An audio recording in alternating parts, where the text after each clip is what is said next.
by popular demand, well, actually one person requested that I do another neighborhood walkthrough, identifying plants of my neighborhood. So I'm about to get on my Babybjorn.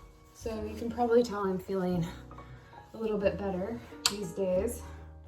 You know, I guess it's normal to feel super anxious, and I think I have a little bit more intense anxiety than a lot of people do, but I also know that there's a lot of people out there that have the level of anxiety that you could classify as like clinical postpartum anxiety or postpartum depression.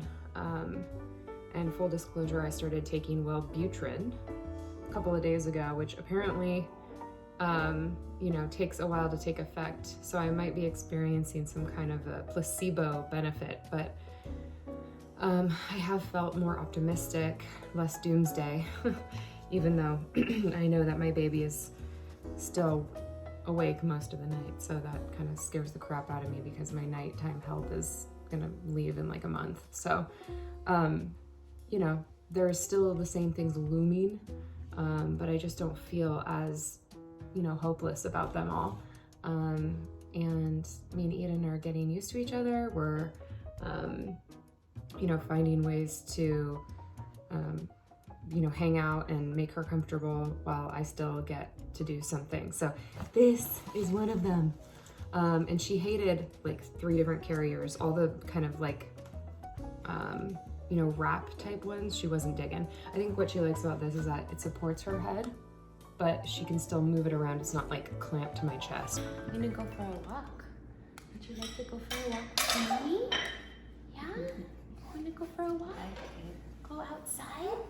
Come here. I know, you're getting a little sleepy. Come here. Get the legs through here. Through here. Choop, choop. And you're in. And then this. And then I like to put her arms in. If she prefers that. Okay, we're in. Are you looking at the plants? Yeah? What do you see?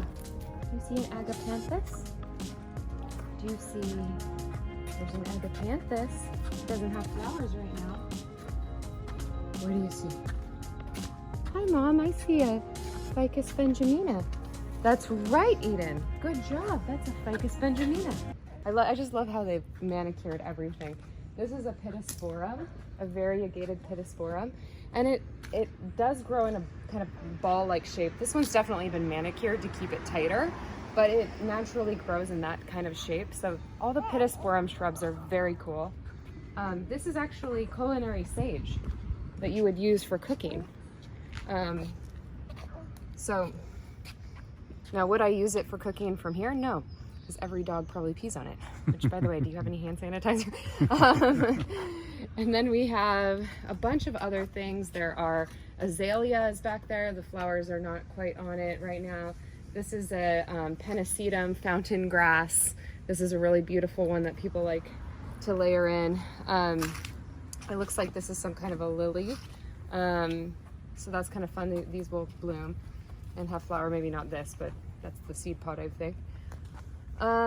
Let's keep going. This looks like thyme. So they've used herbs as the sort of, yeah, I think that's thyme. They've used herbs as the edging, which is really cool because herbs are low growing. And I think what's so successful about this garden is that they have these larger specimens in the back, and then the medium ones, and then the low ones. And so you get all this layer of texture and color, and it's just really gorgeous.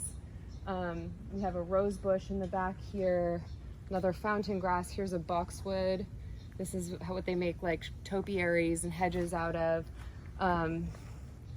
That's probably a euonymus, I believe. That thing with the yellow tinge there. We got a hydrangea here. It's one of my mom's favorite flowers, favorite plants. Hydrangeas are really great when they have kind of protection from direct sun. Here in Southern California, I think in other climates, they can probably take full sun, but here you want to make sure that they get dappled light, otherwise they're just going to get fried. Right here we have liriope, which is really cool. It looks like a big ball of grass, but then here's another one. You have these cute little flower bracts that grow within it. So I always thought that was kind of a fun plant. I like to try to put those in places. These trees right here are Melaleuca, paper bark. And you can probably see that, how the bark's kind of like peeling off. Maybe peeling off a little faster because the squirrel is running up and down. That's a really gorgeous, obviously there's 3 of them there, but really, really gorgeous tree that has a lot of character in that trunk. I'm not sure the variety, but this is some kind of an acacia. And they're generally endemic to like Australia, but they do well here. Again, like this beautiful, if you get in here, you can see this beautiful like olive green coloring, and look at the texture. Look at these like funky little, you know, stems that are coming off. And I don't know, it just, to me, this plant is so interesting. And then look how they've mixed it with this like dark philodendron leaf. I think that's such a chic combination. It's really, really nice. This is a ginger plant, not the edible kind, but it's in the ginger family. You can definitely, you know, see the similarities to it when you look at the edible ginger plant, which is just much smaller. And of course, it's the root that you eat. So you got to dig it out from underneath to get it. So here is what I think is the cedar of Lebanon. Isn't it such a beautiful tiered pattern? You can see how the, you know, these horizontal branches are just spreading out.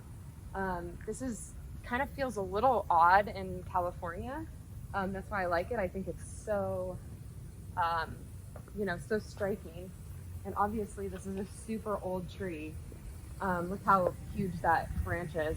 And you can just imagine like hanging a swing from here, you know, for little Eden to swing on. So there's a couple of them in this yard, and I think it just creates the most beautiful atmosphere here in this front yard. And then most of the rest of this street has the California sycamore as the street tree, which I think is really striking. Again, it has that really cool like lightish bark that has a little bit of texture, but you know, it's very white and bright. And then the leaves are like, you know, kind of a lighter green. They're starting to now get, since we're getting close to fall, they're getting a little brown.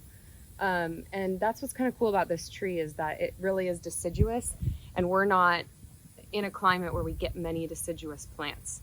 You know, we just have warm temperatures all year round. So to me, that's exciting to see a plant change throughout the year, throughout the seasons. I know some people don't like that because they just want it to be green all year round, but I find it very exciting to watch a plant go through its natural cycles. So that's why I like this street.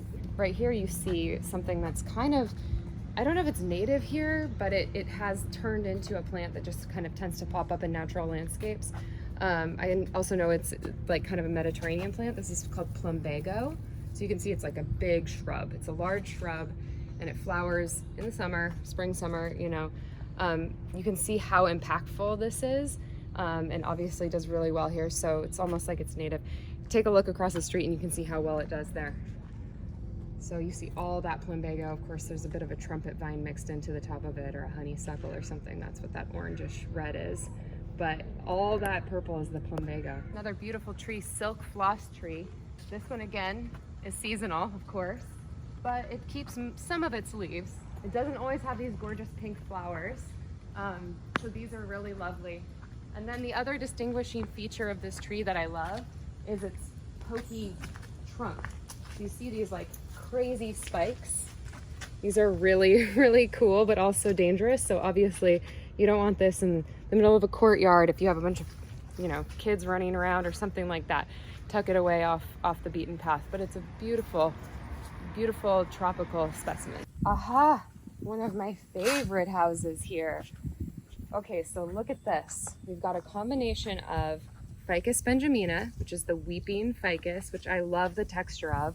It's different than the Ficus natita, which is, if you just look across, see there's the Ficus natita hedge, very like common. That's like the basic hedge that we do here. But look at this one. Look at this amazing, beautiful weeping texture. I love this plant. So this is a beautiful hedge.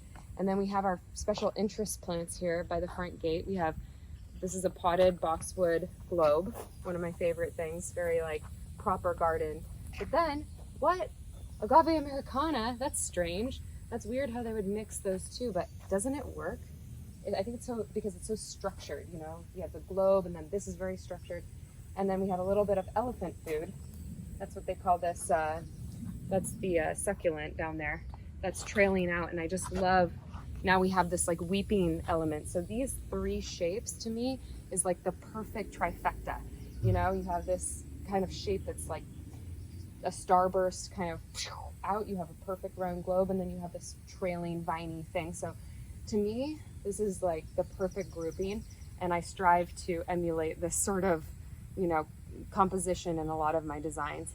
This is one of my favorite houses in the neighborhood. Here, really quick, is a very popular water-wise shrub here in Southern California called Westringia fruticosa.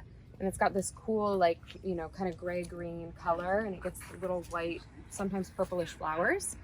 Very, very drought tolerant, and, you know, it's people like that olive green palette, so it's really nice. And then coming up here is one of my favorite plants that I never really knew about until recently. It's called Duranta, and it's this beautiful purple flowered thing here. I mean, look at the texture of the flower and like the leaves. I mean, just the detail is so gorgeous.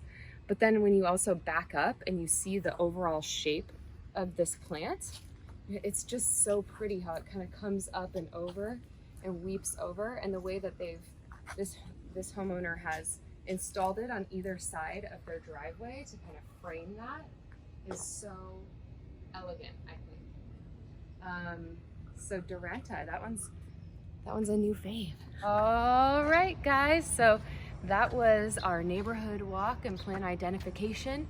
Thank you for tuning in this week to Hollywood and Vines, when I finally got back to plant content. Now it's babies and plants, babies and plants. Anyway, guys, thanks for sticking with me through this journey. It's been crazy. I'll keep you updated on how I'm doing with my mental health. But you know, let's get back to a little bit of gardening stuff, shall we? Thank you so much, and don't forget to like and subscribe, and you will get more content like this. Lots of love. Mwah!